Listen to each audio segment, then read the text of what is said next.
अस्सलामुअलैकुम स्टूडेंट्स।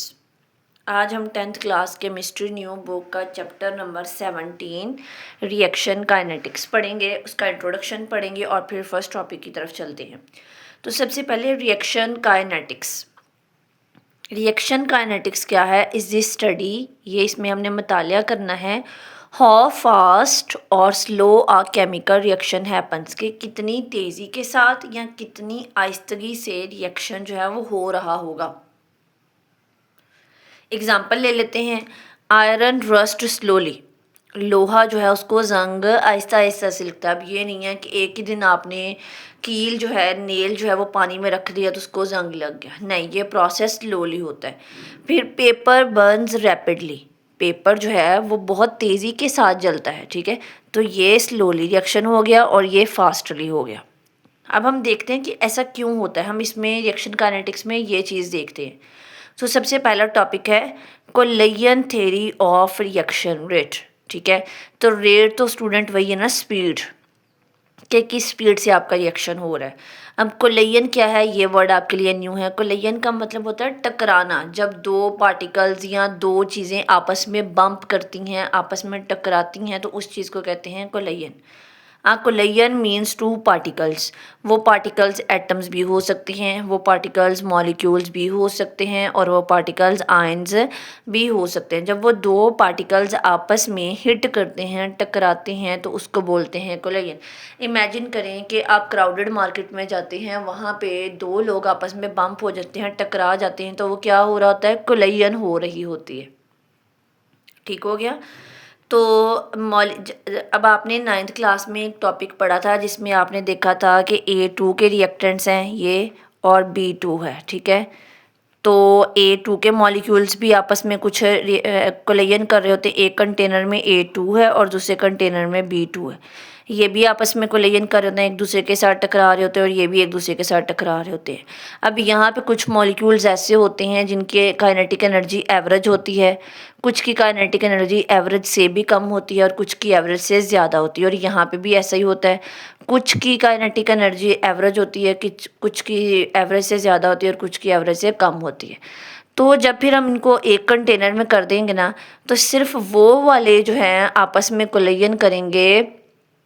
कोलेयन तो सभी करेंगे, लेकिन इफ़ेक्टिव कोलेयन वही होगी जब इनके भी एवरेज से ज़्यादा काइनेटिक एनर्जी वाले और इनके भी एवरेज से ज़्यादा काइनेटिक एनर्जी वाले पार्टिकल्स आपस में कोलेयन करेंगे, तो प्रोडक्ट्स बनेंगे, ठीक है।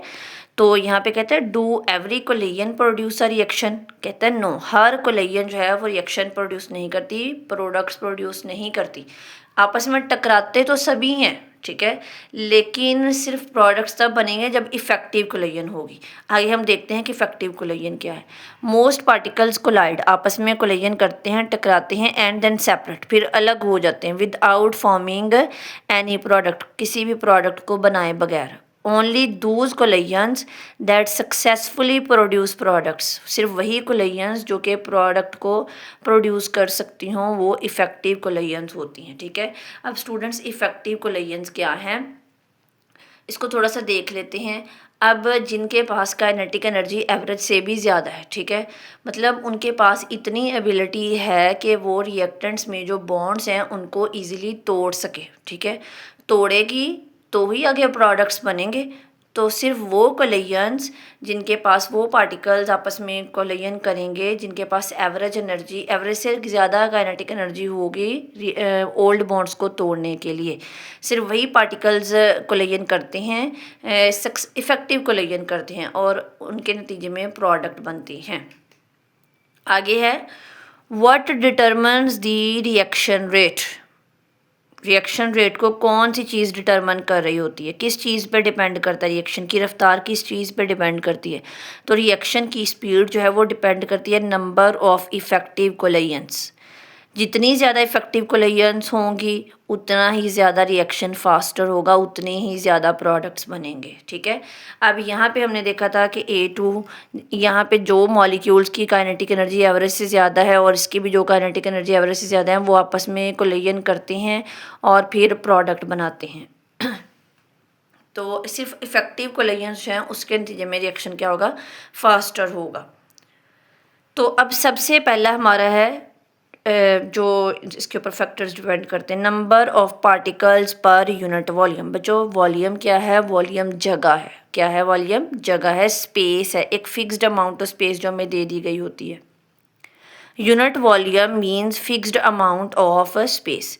If there are more particles in the space, अगर उसी स्पेस में ज़्यादा पार्टिकल्स हैं तो वो एक दूसरे के बिल्कुल क्लोज होंगे। इमेजिन कर ले, एक रूम है उसमें 10 स्टूडेंट्स हैं और उस सेम साइज़ का रूम है और उसमें 50 स्टूडेंट्स हैं, तो कोलिजन कहाँ पे ज़्यादा होगी? 50 स्टूडेंट्स वाले में। क्यों? क्योंकि वहाँ पे कॉन्सेंट्रेशन पार्टिकल्स की क्या है?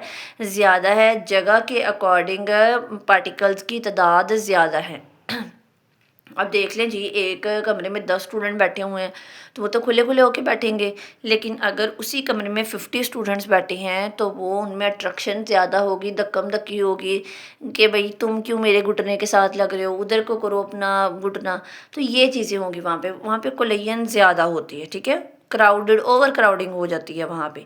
तो अगर सेम स्पेस में पार्टिकल्स की कंसंट्रेशन ज़्यादा है तो वो कोलाइड करेंगे ज़्यादा। हायर कंसंट्रेशन होगी, पार्टिकल्स की तादाद ज़्यादा होगी तो कोलिजन ज़्यादा होगी। कोलिजन ज़्यादा होगी तो इफ़ेक्टिव कोलिजन के चांसेस ज़्यादा होंगे। और इफ़ेक्टिव कोलिजन के चांसेस ज़्यादा होंगे तो प्रोडक्ट बनेंगे, मींस रिएक्शन क्या होगा? फास्टर होगा। सही हो गया। आगे है frequency of collision.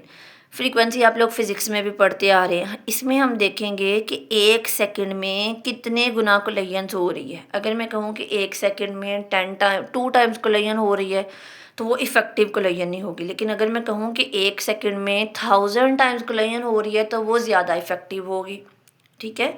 Frequency means how many times collisions happen in 1 second, कि 1 सेकंड में कितनी कोलिजन्स जो है वो ज़्यादा हो रही हैं। अब हम कोलिजन्स को इंक्रीज़ भी कर सकते हैं, मतलब रिएक्शन को अगर हमने फास्ट करना तो हम क्या करेंगे? टेम्परेचर इंक्रीज़ कर देंगे। टेम्परेचर का मतलब क्या है? हम दर्जा हरारत चेंज कर देंगे, हम हीट और ज़्यादा देंगे। हीट ज़्यादा देंगे तो पार्टिकल्स जो है वो तेज़ी के साथ मूव करना स्टार्ट कर देंगे।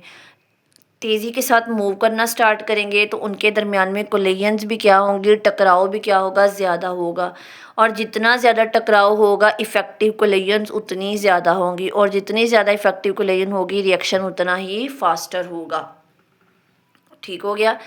नेक्स्ट है थर्ड वाला, काइनेटिक एनर्जी ऑफ पार्टिकल्स। तो स्टूडेंट्स, काइनेटिक एनर्जी का मतलब क्या होता है? वो एनर्जी जो कि मोशन की वजह से हो। The energy due to motion is called kinetic energy.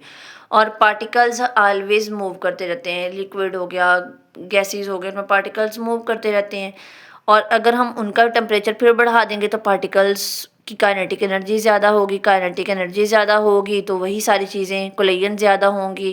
Collision ज़्यादा होंगी तो सक्सेसफुल कोलिजन ज़्यादा होंगी, और सक्सेसफुल कोलिजन ज़्यादा होंगी तो रिएक्शन फास्टर होगा। ठीक हो गया स्टूडेंट्स, आई होप सो कि आपको समझ आ रही होगी। अब चलते हैं जी फोर्थ वाले पॉइंट पे, एक्टिवेशन एनर्जी। एक्टिवेशन एनर्जी से क्या समझ आ रही है? कि कोई चीज़ एक्टिव करनी है हमने, वो एनर्जी जो कि किसी चीज़ को एक्टिव करने में यूज़ होगी उसको कहते हैं activation energy. The minimum energy, वो कम से कम एनर्जी की मिकदार जिसकी ज़रूरत होती है, रिक्वायर्ड ज़रूरत होती है to start a chemical reaction, एक केमिकल रिएक्शन को स्टार्ट करने के लिए। इसकी एक एग्जांपल ले लेते हैं स्टूडेंट्स। ये मेरे पास ना एक हिल बनी हुई है, एक पहाड़ी बनी हुई है। यहाँ पे मैं बॉल लेती हूँ, मैंने ना बॉल को ऊपर तक लेके जाना है। इस बॉल को मैंने यहाँ से यहाँ पे लेके जाना है, तो मुझे क्या करना पड़ेगा? मुझे एनर्जी प्रोवाइड करनी पड़ेगी, मुझे इसको ऊपर तक धकेलना पड़ेगा। अगर मैं प्रॉपर तरीके से एनर्जी इतनी नहीं देती तो क्या होगा? ये बॉल थोड़ी सी ऊपर जाएगी, बाउंस बैक हो जाएगी, दोबारा वापस आ जाएगी। सिर्फ ये बॉल तब ऊपर जाएगी जब मैं इसको इनफ एनर्जी प्रोवाइड करूँगी, ठीक है।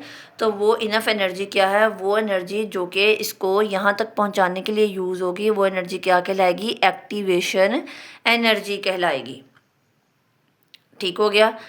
तो अब यहाँ पे क्वेश्चन है, why don't all particles react? सारे पार्टिकल्स रिएक्ट क्यों नहीं करते? कहते हैं एक सर्टन टेम्परेचर पे most particles have average energy.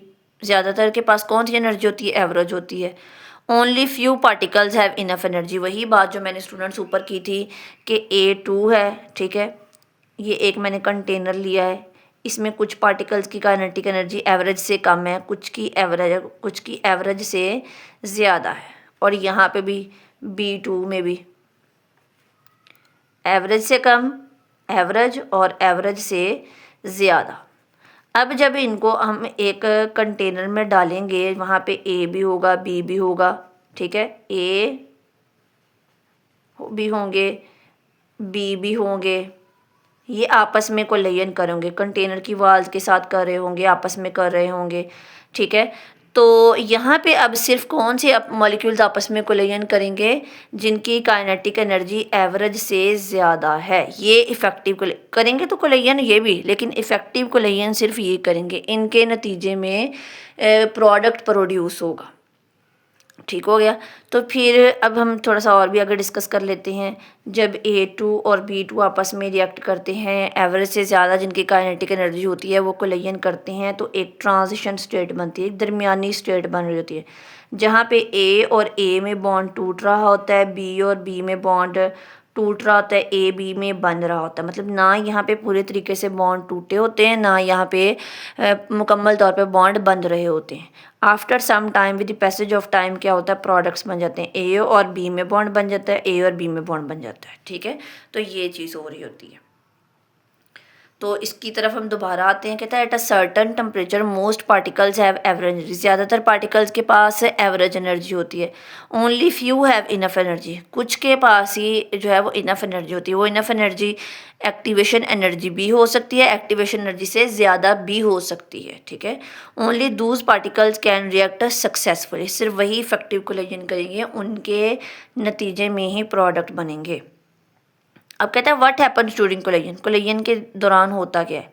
जब पार्टिकल्स एक दूसरे के करीब आते हैं तो वो स्लो हो जाते हैं, उनकी जो स्पीड है वो स्लो हो जाती है। वो स्लो क्यों होती है स्टूडेंट्स? अब पार्टिकल्स एक दूसरे के करीब आएंगे मींस इलेक्ट्रॉन्स भी एक दूसरे के करीब आएंगे, तो इलेक्ट्रॉन्स एक दूसरे को क्या करते हैं, रिपेल करते हैं, लेकिन वो फिर भी कोशिश करते रहते हैं कि हम एक दूसरे के पास आ जाए। जब वो एक दूसरे के पास आते हैं तो उनकी स्पीड क्या हो जाती है, स्लो हो जाती है, और उनकी जो काइनेटिक एनर्जी मोशन थी वो किस में चेंज होना स्टार्ट हो जाती है, पोटेंशियल एनर्जी में। पोटेंशियल एनर्जी क्या है, वो एनर्जी जो कि पोजीशन की वजह से होती है, और उनमें एनर्जी स्टोर होना स्टार्ट हो जाती है। If they have enough activation energy, अगर उनके पास एक्टिवेशन एनर्जी ज़्यादा होगी या एक्टिवेशन एनर्जी के बराबर होगी, उससे ज़्यादा होगी, तो वो एक हाई ट्रांजिशन स्टेट तक पहुंच जाते हैं, हाई एनर्जी स्टेट पे पहुंच जाते हैं, जिसको ट्रांजिशन स्टेट भी बोलते हैं, ठीक है। और यहाँ पे जाके उनकी पोटेंशियल एनर्जी मैक्सिमम हो जाती है, ज़्यादा हो जाती है। ठीक हो गया, पोटेंशियल एनर्जी मैक्सिमम हो जाएगी आफ्टर क्रॉसिंग। अब यहाँ पे क्या हो रहा होता है, यहाँ पे स्टूडेंट्स ओल्ड बॉन्ड्स जो होते हैं वो टूट रहे होते हैं और न्यू बॉन्ड्स बन रहे होते हैं। With the passage of time, जैसे वो इस पॉइंट को क्रॉस कर लेते हैं तो प्रोडक्ट्स बन जाते हैं, और यहाँ पे पोटेंशियल एनर्जी क्या हो जाती है, कम हो जाती है, मिनिमम, या फिर यहाँ तक आते आते ज़ीरो हो जाती है, ठीक है।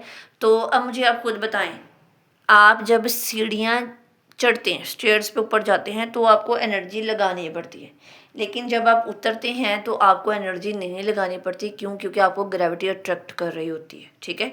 तो ये बॉल को यहाँ से यहाँ तक लेके जाने के लिए एनर्जी देनी पड़ेगी, जबकि यहाँ से यहाँ आने के लिए एनर्जी नहीं देनी पड़ेगी।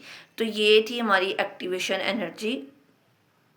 ये आपकी इजी एक्सप्लेनेशन है, आप ये भी कर सकते हैं, ठीक है। बुक वाला अगर आपको ज़्यादा लग रहा है तो ये मैंने पॉइंट्स बनाए हैं, क्वेश्चंस बनाए हैं, आप इनको इजीली कर सकते हैं। लेकिन अगर आपको कोई भी प्रॉब्लम हो, किसी चीज़ की समझ नहीं आई हो, तो आपने कमेंट बॉक्स में लाजमी पूछना है। इसके अलावा लाइक करना है, शेयर करना है और सब्सक्राइब करना है। अल्लाह हाफिज़, मिलते हैं नेक्स्ट लेक्चर में।